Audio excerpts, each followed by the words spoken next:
సనాతన ధర్మాన్ని ప్రచారం చేయడానికి కంకణం కట్టుకున్నారు బ్రహ్మశ్రీ వేదమూర్తులు మార్తి వెంకట్రామ శర్మ గారు, సత్యనారాయణ శర్మ గారు, అట్లాగే మీ సోదరులు మాకు అక్కడ అమెరికాలో ఉంటారు నిన్ననే చెప్పారు వారు. కాబట్టి ఇది ఒక అద్భుతమైనటువంటి సభ. మన బ్రహ్మశ్రీ ముష్టి పవన్ కుమార్ శర్మ గారు చెప్పినట్టు మనందరం ఇక్కడ భాగ్యనగరంలోనో తిరుపతిలోనో మన ఆంధ్రప్రదేశ్లోనో తెలంగాణలో ఇక్కడ కూర్చొని మనం వీటి గురించి ఆలోచిస్తున్నాం. అయితే ఇప్పుడు మీరు చేసినటువంటి చర్చలు చాలా అద్భుతమైనటువంటి ప్రయత్నం. ఇందాక విష్ణు భట్ల వారు చెప్పినట్టు వేద సభలు శాస్త్ర సభలు అన్ని చోట్ల జరుగుతాయి, కానీ మనకు ప్రతి సామాన్యుడికి అడుగడుగున అవసరమయ్యేది స్మార్త విద్య పురోహిత ప్రక్రియ అవసరం అవుతుంది. కాబట్టి దాని మీద ఏ సమయానికి ఎట్లా చేయాలి, ఏ తిథి ఎట్లా, ఏ నక్షత్రం ఎట్లా, దాన్ని ఏ విధంగా చేయాలి అనేటువంటి ప్రయోగ విధానం మంత్రం అందరూ నేర్చుకుంటారు. పాఠశాలలో అందరు పుస్తకాలు చదువుతారు, వల్లవేస్తారు, ఆవర్తలు చెప్తారు, వచ్చేస్తుంది.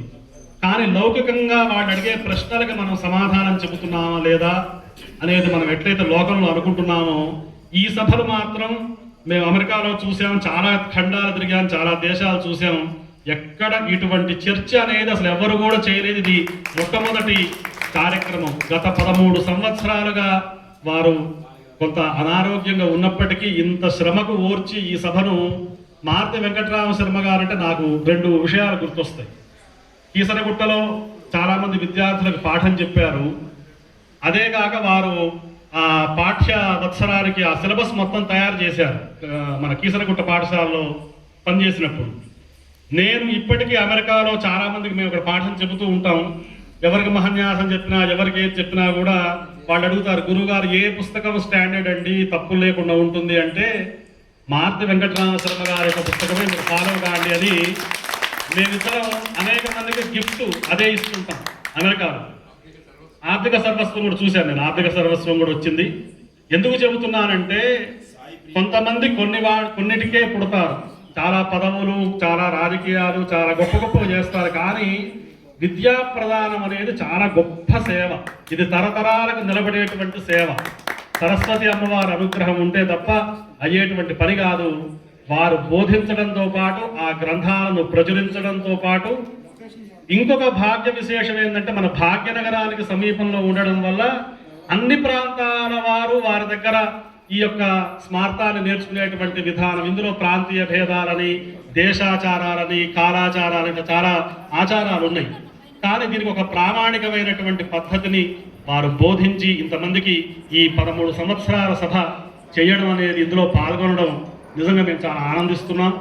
దీనికి మా యొక్క సంపూర్ణమైనటువంటి సహకారం అనకూడదు, మేము కూడా చాలా చిన్నపిల్లలం, ఇందులో అర్భకులం అని చెప్పాలి. ఎందుకంటే మేము కూడా ఇందులో సభ్యులం. ఈ సంవత్సరం నుండి ఈ ద్వితీయ పుష్కర ప్రారంభం అయింది కాబట్టి మేము సాంస్క్రిట్ బ్రదర్స్ కూడా మేము ఇందులో సభ్యులం అయ్యాము. వారి యొక్క ఆశీర్వచనం చేత మేము కూడా తప్పకుండా ఈ సభలో పాల్గొంటాం.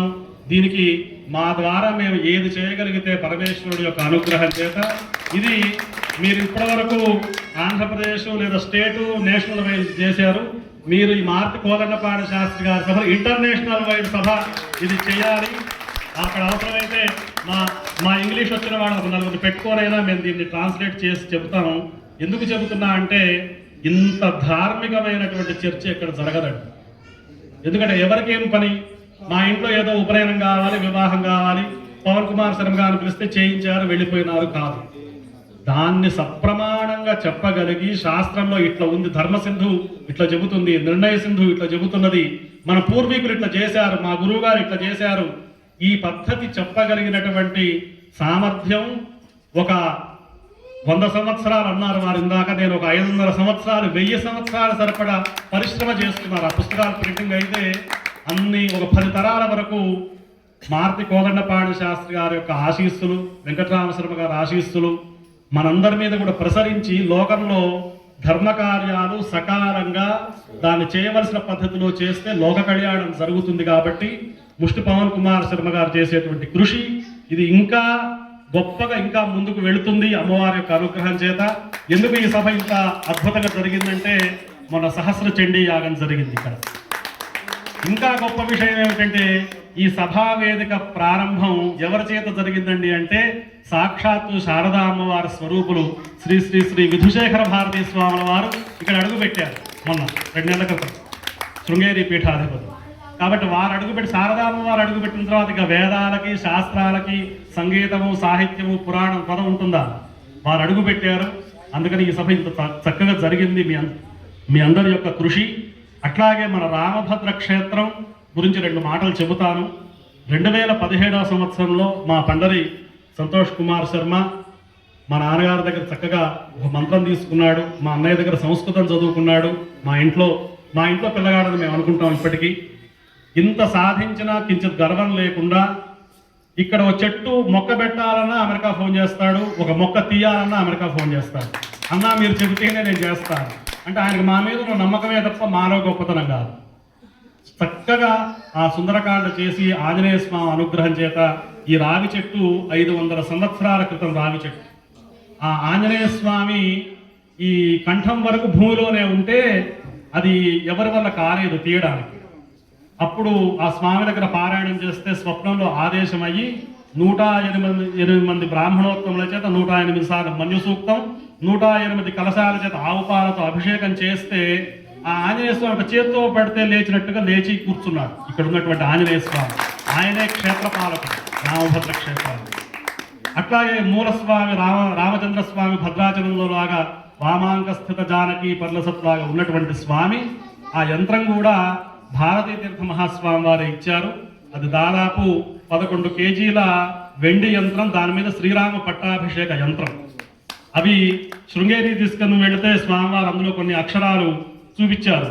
హనుమంతాయ నమః, జాంబవంతాయ నమః. మనం తెలుగులో ఏంటంటే అందరూ నమో నమః అంటారు.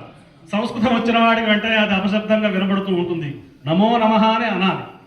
అయితే మేము ఇప్పుడు ఈ తప్పులు పట్టుకునే స్థితిలో లేము. మేము ఇవన్నీ దాటి ఎక్కడో ఉన్నాం కాబట్టి కనీసం అదన్నా పలికాళ్లే రాముడులో రాడు అని రాసినా కూడా పర్వాలేదు అని అనుకునేటువంటి స్థితిలో మేము ఉన్నాం వేరే దేశాల్లో ఉండడం వల్ల. కానీ అది శిష్టాచారం కాదు. భారతీ తీర్థ స్వామి వారు ఆ యంత్రాన్ని సరిదిద్ది ఇస్తే ఇప్పుడు బోధన నారాయణ శర్మ గారు వచ్చారు. అలాగే పట్టూరి మాణిక్య సోమయాజులు గారు, మన కాసుల చంద్రశేఖర్ శర్మ గారు అందరూ ఆ రామ పట్టాభిషేక యంత్రం భారతీ తీర్థ స్వామి వారు ఇచ్చిన తర్వాత మా ఇంట్లో 41 రోజులు పెట్టుకొని సంపూర్ణ వాల్మీకి రామాయణ సంహిత దాన్ని పారాయణం చేసి దాన్ని ధారాదత్తం చేయడం జరిగింది. ఆ తర్వాత ఈ యంత్రాన్ని ప్రతిష్టాపన చేయడం జరిగింది. ఇది ఈ క్షేత్రానికి ఉన్నటువంటి మహిమ, మాహాత్మ్యము, జగద్గురువుల అనుగ్రహము. అలాగే 2 సంవత్సరాల క్రితం కంచి స్వామివారు, కాంచీ కామకోటి పీఠాధీశ్వరులు స్వామివారికి వచ్చి గోశాల ప్రారంభం చేశారు. ఇది విప్రక్షేత్రము, విప్ర సదనం. ఈ సందర్భంగా నేను ఒకటే మాట గురువు గారికి చెబుతాను. మీరు ఎప్పుడు ఈ సభలు చేసుకోవాలన్నా కొన్ని చోట్ల వేదికలు దొరకపోవచ్చు, ఎంత ఇబ్బందులు కూడా ఉంటూ ఉండవచ్చు. మా సంతోష్ కూడా ఎక్కడున్నాడో తెలియదు. ఆయన తరపు నేనే మీకు మాటిస్తున్నాను. మీరు ఎప్పుడు సభలు చేసుకోవాలన్నా మన రామభద్ర క్షేత్రం మన క్షేత్రంగా మీరు భావించి మీరు ఇక్కడ ఈ కార్యక్రమాలు చేయాలి. లోక కళ్యాణం కోసం మేమందరం సహకరిస్తాం. మేమందరం కూడా ఇందులో ఒక సైనికులుగా పనిచేస్తామని చెప్పి వినమ్రంగా, నేను ఎక్కువ మాట్లాడదలుచుకోవట్లేదు. ఎందుకంటే మీ అందరిలో చాలా చిన్న పిల్లగాడు నేనే. కాబట్టి ఏదైనా తప్పులు మాట్లాడితే క్షమించండి. మాకు అందరి మీద ఇక్కడ ఉన్నటువంటి సాయినాథ శర్మ గారు వారు వేదం మీద ఎంతో జనార్దనానంద సరస్వతి స్వామి ట్రస్ట్ ద్వారా వారు కృషి చేస్తున్నారు. అట్లాగే పెద్దలు ఇక్కడ ఉన్నారు. అలాగే ఇప్పుడు వారి గురించి చెప్పారు. రామకృష్ణ గారు ప్రతి దాంట్లో ధర్మకార్యాల్లో ముందుంటారని చెప్పారు. అలాగే తుకారాం గారు. కాబట్టి ఇంతమంది ఈ దర్శనం శర్మ గారు ఆయన సామాన్యులు కాదు. ఆయన అనేక ప్రచారాలు మన ధర్మం గురించి. కాబట్టి ఇదంతా జగద్గురువుల యొక్క అనుగ్రహం, శారదాంబ అనుగ్రహం, సాక్షాత్తుగా కొలువైనటువంటి శ్రీరామచంద్ర స్వామి యొక్క అనుగ్రహం. ఇవాళ భీష్మ ఏకాదశి. ఇక్కడ సభలో చెప్పాలంటే దాన్ని భీష్మైకాదశి అని చెప్పాలి. మేము మామూలు మిగతా టీవీ ఛానల్స్లో మాట్లాడితే భీష్మ ఏకాదశి అట్లా విడగొట్టి చెబితేనే వింటారు. కానీ పండితుల సభలో భీష్మైకాదశి అని చెప్పాలి. కాబట్టి అటువంటి భీష్మ పితామహుడు మోక్షాన్ని మొన్న అష్టమి నాడు పొందినా ఇప్పటికి ఈ ఏకాదశిగా మనం చేసుకుంటూ ఉంటాం. అటువంటి ఆ స్వామి కరికి లంఘించు సింహంబు కరణి మెరసి నేడు భీష్ముని జంపుదు నిన్నుగాతు విడువు మర్జున అనుచు మద్విశిఖ వృష్టి తెరలి చనుదించు దేవుండు దిక్కు నాకు. అటువంటి కుప్పించి ధరించి ఎగసిన కుండలమ్ముల కాంతి గగన భాగం బెల్లగప్పిగొనగా ఉరికిన నోర్వక ఉదరంబులోనున్న జగముల వ్రేటున జగతి కదల చక్రంబు చేపట్టి చనుదించురయమున పైనున్న పచ్చని పటము జార నమ్మితి నాడావు నగుబాటు సేయకు మన్నింపు మని క్రీడి మరల దిగువ కరికి లంఘించు సింహంబు కరణి మెరసి నేడు భీష్ముని చంపుదు నిన్నుగాతు విడువు మర్జున అనుచు మద్విశిఖ వృష్టి తరలి చనుదించు దేవుండు దిక్కునాకు. హరయే నమః, శ్రీకృష్ణాయ నమః. స్వస్తి. మీరు తెలుగు భాషలో విన్నారు, ఇప్పుడు సంస్కృత భాషలో మా అన్నయ్యది వింటారు. నమస్కారం.